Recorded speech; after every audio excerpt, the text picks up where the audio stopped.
উত্তর মালদার বিজেপি সাংসদ এবং বিজেপি পরিচালিত পুরাতন মালদা পঞ্চায়েত সমিতি যৌথ উদ্যোগে ড্রেনের কাজের শিলান্যাস হয়ে গেল শাহপুর বাজার এলাকায়। রবিবার নারকেল ফাটিয়ে কাজের আনুষ্ঠানিক শিলান্যাস করলেন উত্তর মালদার সাংসদ খগেন মুর্মু। এছাড়া উপস্থিত ছিলেন মালদা কেন্দ্রের বিধায়ক গোপাল চন্দ্র সাহা, পুরাতন মালদা পঞ্চায়েত সমিতির সভাপতি রুম্পা রাজবংশী, শাহপুর গ্রাম পঞ্চায়েত প্রধান মাম্পি সাহা দাস, বিশিষ্ট সমাজসেবী শ্যামচাঁদ ঘোষ সহ অন্যান্যরা। তারা সকলে মিলে ড্রেনের কাজের শিলান্যাস করার পর সাংসদ খগেন মুর্মু সংবাদ মাধ্যমের মুখোমুখি হয়ে জানান, শাহপুর বাজারপাড়া এলাকায় কোনো নিকাশি ব্যবস্থা ছিল না। এলাকাবাসী তার কাছে নিকাশি ব্যবস্থা তৈরির জন্য আবেদন জানিয়েছিলেন। সেই আবেদনকে মান্যতা দিয়ে তিনি তার সাংসদ তহবিল থেকে 6 লক্ষ টাকা বরাদ্দ করেছেন এবং পঞ্চায়েত সমিতি থেকে বরাদ্দ করা হয়েছে 4 লক্ষ টাকা। সব মিলিয়ে মোট 10 লক্ষ টাকা বরাদ্দে 138 মিটার ড্রেনের কাজের আজ শিলান্যাস করলেন। এর ফলে এলাকার সাধারণ মানুষ উপকৃত হবেন। আমরা আজকের এই শুভ সূচনার মধ্য দিয়ে আমরা এখান থেকে যে গৌতম সরকার সাটিয়ার থেকে ফটিক সরকারের বাড়ি পর্যন্ত যে ড্রেন 138 মিটার লম্বা যে ড্রেন, সেই ড্রেনের আমরা শুভ সূচনা করেছি এবং এই ড্রেনের কাজ করবার জন্য সাংসদ এলাকা উন্নয়ন তহবিল থেকে 6 লক্ষ টাকা এখানে বরাদ্দ করা হয়েছে। এরপরেও আবার পঞ্চায়েত সমিতি থেকেও 4 লক্ষ টাকা এখানে আছে। সব মিলিয়ে 10 লক্ষ টাকার এই আজকে হচ্ছে যে এই কাজ তার শুভ সূচনা করা হলো এবং এখানে সবাই আমরা এই এলাকার মানুষের দীর্ঘদিনের চাহিদা ছিল, সমস্যা ছিল, আজকের এই সূচনার ভেতর দিয়ে কাজ হয়ে গেলে পরে এখানকার সমস্যা।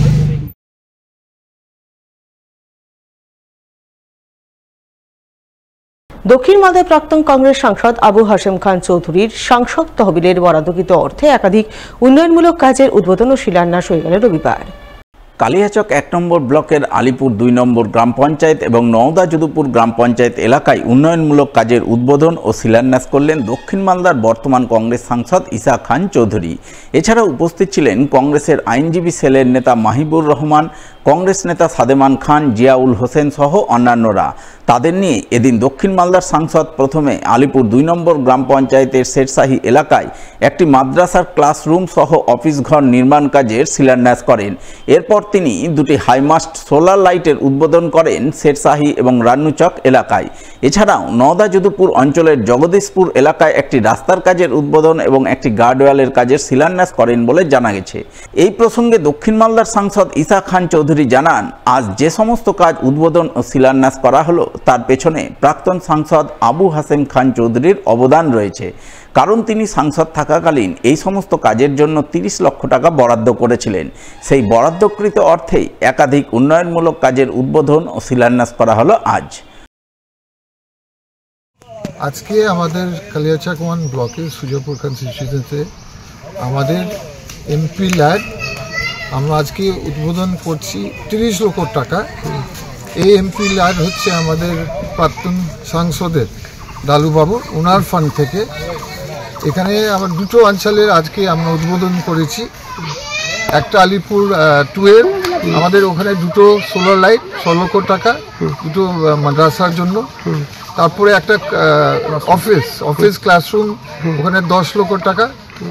আর এখানে আমাদের নওদা যদুপুরে, আমাদের জগদীশপুরে আমাদের একটা গার্ডওয়াল 6 লক্ষ টাকা আর রাস্তা 5 লক্ষ টাকা, টোটাল 11 লক্ষ টাকা আমাদের এখানে নওদা যদুপুর। আর টোটাল আলিপুর 2-এর কত 16 লক্ষ টাকা মিলিয়ে 30 লক্ষ টাকা আমরা আজকে উদ্বোধন করছি। বাংলাদেশকে সবক শেখাতে এবার বাংলাদেশ থেকে পণ্য আমদানিতে হ্রাস টানতে উদ্যোগ হলো ভারত সরকার, যার অঙ্গ হিসেবে বাংলাদেশ থেকে রেডিমেড পোশাক আমদানি বন্ধ করল ভারত। জানা গেছে, বাংলাদেশে ইউনূস নেতৃত্বাধীন সরকার আসার পর থেকেই ভারত বাংলাদেশের মধ্যে সুসম্পর্কের অবনতি হয়, যার প্রভাব পড়েছিল দুদেশের মধ্যে আমদানি রপ্তানি বাণিজ্যে। এর মধ্যেই শনিবার ভারত সরকার বাংলাদেশ থেকে রেডিমেড পোশাক ও জুটের কিছু জিনিসপত্র আমদানিতে নিষেধাজ্ঞার নির্দেশ জারি করে, যার জেরে উত্তর পূর্ব ভারতের সমস্ত স্থলবন্দরের পাশাপাশি মালদার মহদীপুর স্থলবন্দর দিয়ে বাংলাদেশের রেডিমেড গার্মেন্টস পোশাক আমদানি পুরোপুরি বন্ধ হয়ে যায়। এ প্রসঙ্গে মহদীপুর এক্সপোর্টার্স অ্যাসোসিয়েশনের কর্মকর্তারা জানান, ভারত সরকারের নির্দেশ মেনে তারা বাংলাদেশ থেকে রেডিমেড গার্মেন্ট ও জুটের কিছু জিনিসপত্র আমদানি করছেন না। এতে তাদের সামান্য ক্ষতি হলেও বড় ক্ষতি হবে বাংলাদেশের। গতকাল আমাদের এক্সপোর্ট অ্যাসোসিয়েশনের মেল আসে যে আমাদের কিছু বাংলাদেশ থেকে ইম্পোর্ট, যা ইম্পোর্টের মধ্যে প্রায় যেমন জুটের কিছু আইটেম এবং গার্মেন্টসের কিছু আইটেম আমরা কিন্তু ইম্পোর্ট করি বাংলাদেশ থেকে। বাংলাদেশে ইউনিশ সরকার যবে থেকে এসেছে তবে থেকে আমাদের এক্সপোর্ট ইম্পোর্ট দুটোরই ক্ষতি হয়েছে। কারণ বাংলাদেশে প্রচণ্ড হারে ট্যাক্স বাড়িয়ে দিয়েছে। আমরা ফল থেকে শুরু করে আদার্স যেগুলো আইটেম যেগুলো যেত সেগুলো কিন্তু টোটালি ব্যান্ড। প্রায় 23 রকম আইটেম ব্যান্ড আছে। তার মধ্যে ফেব্রিকের কিছু আছে, কিছু প্লাস্টিক আইটেম আছে, আরও অন্যান্য কিছু পার্টস আছে।